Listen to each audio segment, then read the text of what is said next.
Hello everyone, তো আজকে আমরা যাব মাওয়াতে। মাওয়ার ইলিশ অনেক সুন্দর এবং সুস্বাদু মজাদার। তো অনেকে ব্লগে দেখি যে আপলোড দেয় যে মাওয়ার ইলিশ খুবই ভালো। তো কেমন ভালো আজকে দেখব মাওয়ার ইলিশে গিয়ে। মাওয়ার ইলিশ খাওয়ার এক্সপিরিয়েন্স আপনাদের সাথে শেয়ার করব। তো আমি আজকে ব্লগে আসলে যেতে চাইছিলাম না, তো আমার বস আমাকে বলল যে তুই যাবি। তো আমাকে খুব জোর করে নিয়ে যাওয়ার মতো একটা অবস্থা। তো আমরা রাত 11টার সময় গাজীপুর থেকে মেবি ময়মনসিংহ ভালুকা থেকে রওনা দিই রাত 11টার সময়। তো আমরা পৌঁছে যাই প্রথমে 300 ফিটের এই জায়গাটা অসাধারণ ছিল। বিশেষ করে এখানকার খাবারটা আমাদের কাছে অনেক ভালো লাগছে। এখানে আমরা রাতের খাবার খাই। এখানে পৌঁছাই আমরা রাত 2টার সময়। তো 2টার সময় গিয়ে আমরা রেস্টুরেন্টে খাবার পাই এবং হাঁসের মাংস এবং রুটি ছিল। খাবারটা ছিল এক কথায় জোস। আমাদের মোশারেফ ভাই ছিল আমাদের সাথে, বড় ভাই। তো আমার বসেরাও ছিল আমার সাথে। তো খাবার ছিল অসাধারণ। ভালো ভাই,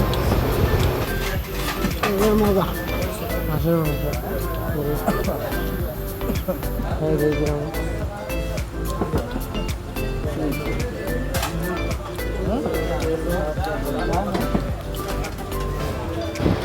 তো এরপর আমরা 300 ফিটে অনেক ছবি তুলি। তো এইখানে কিছু মেয়ে ছেলে আছে এতটা অভদ্র, ছোট ছোট কাপড় পরে ঘুরে বেড়ায়। তো এদেরকে নিয়ে কথা না বলেই আমি পারতেছিলাম না। এরা বেকায়দা কুশৃঙ্খল এক প্রজাতির মানুষ যারা বলে কয়। এদের মা বাবার আর কি বলবো, আপনারাই বলবেন এদের ব্যাপারে। তো ওরা ওইখানে প্রচুর এই রাত 2টা 3টার সময় ছোট ছোট কাপড় পরে ঘুরে বেড়াচ্ছিল। একটারও চেহারা সুরত তো ভালো না, কুকুরের মতো, কুকুরের থেকে অবস্থা খারাপ এদের। তো তারপর আমরা মাওয়ায় চলে আসি। সেখান থেকে মাওয়ায় আসি রাত 4টার সময়। তো মাওয়ায় দেখতে পাচ্ছেন যে কি অবস্থা। এখানকার পরিবেশটা অনেক সুন্দর ছিল রাতের বেলার। তো এইখানে অনেক কাবাব পাওয়া যায়। তো এইখানেও কিছু মেয়ে ছেলে দেখতেছিলাম এত রাতে কিছু মেয়ে ছেলে এইখান দিয়ে ঘুরতেছে। একটা বিশৃঙ্খল পরিবেশে মেয়েদের ব্যাপারে আমি বলি, এদের যদি কোনো ক্ষয়ক্ষতি হয় এদের নিরাপত্তা কে দিবে? আজকাল মেয়েরা বাপ আর ভাই ব্যতীত কোথাও নিরাপদ না। তারপর দেখলাম পদ্মা সেতু দিয়ে যাচ্ছিল ট্রেন। আমরা পদ্মা সেতু থেকে অনেক দূরে ছিলাম মাওয়ার ঘাটে। তো ট্রেন খুব দ্রুতই যাচ্ছিল, মনে হচ্ছিল যেন আস্তে আস্তে যাচ্ছে। তো এইখানে এই যে মেয়ে ছেলেগুলো এই যে করে, এদের কোনো মা বাবা বা জন্মের ঠিক আছে বলে আমার মনে হয় না। তো তারপর আমরা কি করব, এখান থেকে অনেকক্ষণ ঘোরাঘুরি করলাম। আমরা যেহেতু রাত 4টার সময় গেছি আর আমরা 2টার সময় যেহেতু ওইখানে খাওয়া দাওয়া করছি, তাই আমাদের পেট সবার ভরা, তাই আমরা ঘুরে বেড়াচ্ছি এদিক সেদিক। তো এইটা ছিল এই যে সামনে যে ব্লু কালারের যে জাহাজটা দেখতে পাচ্ছেন, এটা হচ্ছে বিটিআরসির বাংলাদেশ BIWT এর হচ্ছে অফিস, যেটা পানির উপরে ভাসমান থাকে। তো এই অফিসে কিন্তু তারা নদীর আইন শৃঙ্খল নিয়ন্ত্রণ করে এইখান থেকে। তো এখান থেকে কিন্তু অনেকে অনেক কথা বলতেছিল আমাদের ভিতরে যে এই হবে তো সেই হবে। হ্যাঁ, তো তারপরে সকালবেলা এই বাইকালারা শুরু করে দিয়েছে এই ছেলেগুলো। এই হলারগুলো বোধহয় আমাদের কানের সামনে শুরু ফাটাচ্ছে, কোনো দরকারই নেই, বিনা প্রয়োজনে এখানে এরকম সকালবেলা হলার ফাটায় শব্দ দূষণ। তাদেরকে কেউ কিছু বলে না, গ্যাঞ্জাম না, প্রচার না, তারপরেও তারা এগুলো করছে। বাংলাদেশ সেনাবাহিনীর কাছে আমার বিনীতভাবে অনুরোধ থাকবে যেন তারা এদের বিরুদ্ধে অ্যাকশন নেয় এবং এই হলারগুলো খুলে রেখে নেয়। এখানে কিছু মোটো ব্লগারও ছিল। এই সমস্ত ব্লগার টিকটকারদের জন্য আমাদেরই বদনাম হয়।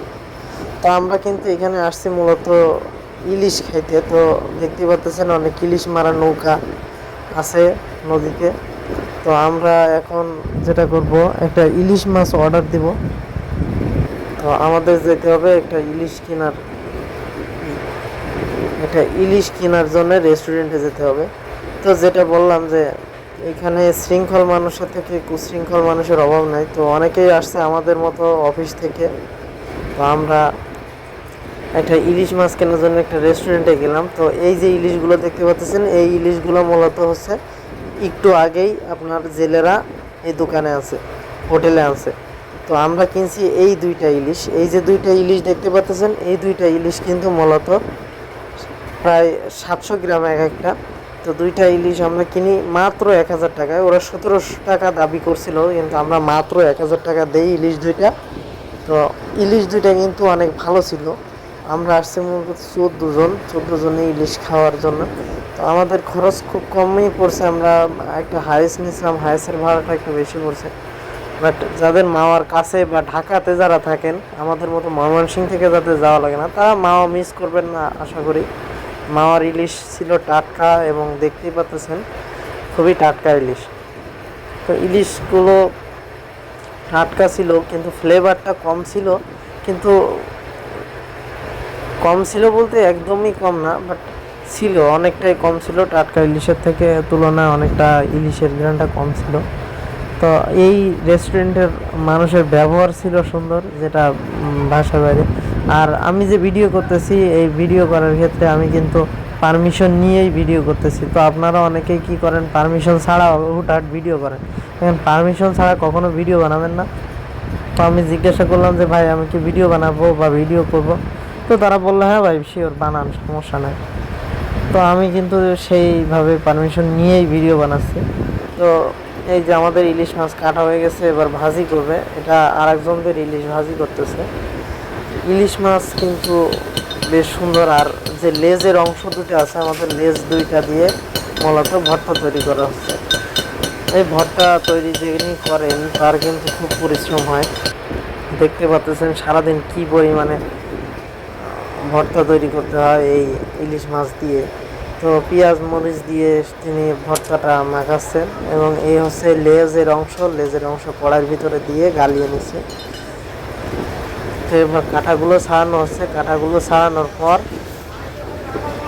এটা হামানের ভিতরে দিয়ে দেয়। তো অনেকেই জিজ্ঞাসা করতেছিল ভাই আপনার হাতে কি কিছু হয় না? আমি একটা কথা বলি ভাই, যে যে কাজ করে তার সেই কাজে কিন্তু সে অভ্যস্ত।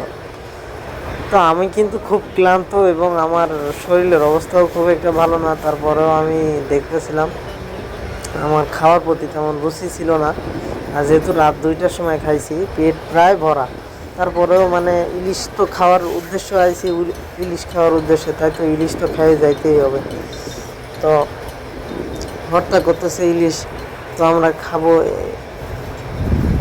তো ইলিশ মাছ ভর্তার প্রক্রিয়া ছিল সুন্দর। সাথে সরিষার তেল দেয়, খাঁটি সরিষার তেল, গরম খাঁটি সরিষার তেল দেয়, দিয়ে ভর্তা করে। ভর্তাটা ছিল অসাধারণ। আর ইলিশ মাছ আছে, সাথে আপনারা খাইতে পারেন কাঁকড়াও অনেক ভালো, বাট অনেকেই খান না। এইখানে আছে ধনিয়া পাতা দিবে, এবং অনেক সালাদও আছে। এখানকার সালাদটাও আসলে ভালো। তো সব কথা এক কথায় জোস। আর এইখানে অনেক জনপ্রিয় ইউটিউবার বা ফুড ব্লগারও এই রেস্টুরেন্টে খেয়ে গেছে, আমি দেখলাম আমার আগে।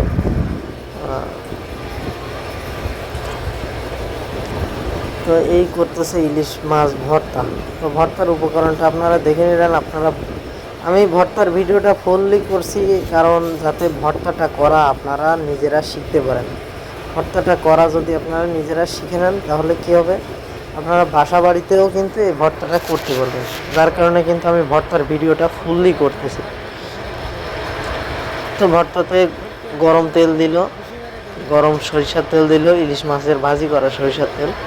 তো এরপর কিন্তু জিনিসটা মাখানো হয়ে যাবে। তো মাখানো হয়ে গেলে ভর্তাটা রেডি। ওদিকে আমাদের ইলিশ মাছটা ভাজির জন্য প্রস্তুত করতেছে বড় ভাই, হলুদ পেঁয়াজ মরিচ দিয়ে।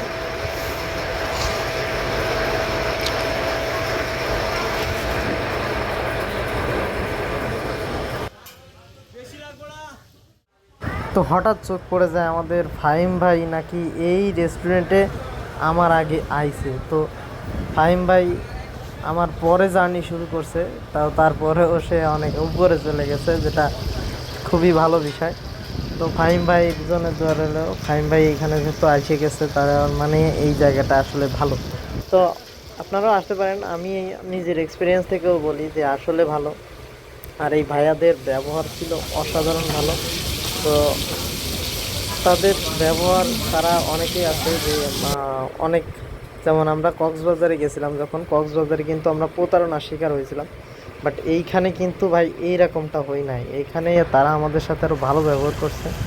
এক- আমরা কম দামে 2টা ইলিশ নিয়েছি মাত্র 1000 টাকায়, মানে বুঝতে পারছেন 500 টাকার ভিতরে একটা ইলিশ হয়ে যায়। মানে আপনি যদি একাও আসেন একটা ইলিশ খেয়ে আপনি চলে যেতে পারবেন। বাট এটা সাধারণ একটা ইলিশের ভিতরে পড়ে। তো বাংলাদেশে যেহেতু ইলিশ এখন রপ্তানি বন্ধ, তাই কিন্তু ইলিশের দাম এতটা কম। তো ভালোই ছিল, মজাদার ছিল। তো আমরা খাওয়া দাওয়া করলাম, সাথে মুগ ডাল ছিল। তারপর আমরা কি আর করবো, সবাই মিলে আবার বাসার উদ্দেশ্যে রওনা দেই। তো এই ছিল আজকের ব্লগ। তো আর আপনাদেরকে একটা কথা বলি, সেটা হচ্ছে এই হাইয়েস্ট ভাড়া নিয়েছিল আমাদের কাছ থেকে 7000 টাকা, কিন্তু অন্যান্য ক্ষেত্রে কিন্তু আরও বেশি নেওয়ার সম্ভাবনা থাকে। তো আপনাদেরকে আগে আমি একটা কথা বলি, হাইয়েস্ট নেওয়ার ক্ষেত্রে হাইয়েস্ট পরিচিত লোকের কাছ থেকে হাইয়েস্ট নেবেন, তাহলে ঘুরে মজা পাবেন, ঠিক আছে? তো ভালো থাকবেন সবাই, সুস্থ থাকবেন সবাই। আল্লাহ হাফেজ, আসসালামু আলাইকুম।